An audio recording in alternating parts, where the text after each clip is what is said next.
Why is it important for Mencap to speak to the inquiry? Oh, it's hugely important because we did such a lot during the pandemic. If you remember, Vijay, every day we were looking at the news, reading the reports from government. We were picking up on information from our helpline. We were picking up rapid alerts from people that we were supporting and our support workers from all our network partners. And every day we were thinking, what can we do to support people with a learning disability through this? We knew it was going to be really tough. We knew that the health inequalities that are really well known and people faced were likely to get worse. And we needed to be there to support people.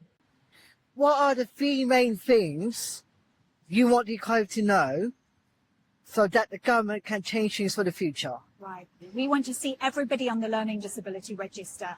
And then that can be used to passport important reasonable adjustments, collect data and make sure that everybody gets great support in future pandemics. The second thing, we want some communications and some real clarity about what is a do not attempt resuscitation notice, what is a do not treat notice, and what the clinical frailty scale is and how it should be applied. Because during the pandemic, it was applied to young people with a learning disability, and then they were refused treatment. So it's really important that there's some really clear communications about that. And the third thing is around understanding of people with a learning disability and valuing people's lives. You and I know that people live brilliant lives. They can live independently. They can make real contributions to society. They are loved by their families and they love their families in return. What difference do you hope it will make for people with a learning disability?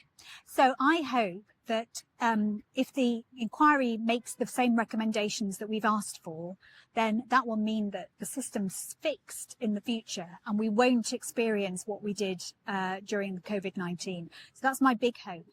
But the overarching hope is that we actually tackle health inequalities, because one of the witnesses, Professor Sir Michael Marmot, said, we knew going into the pandemic that the health inequalities that were there would actually be exacerbated and really exposed and laid bare. And that's what happened with people with a learning disability.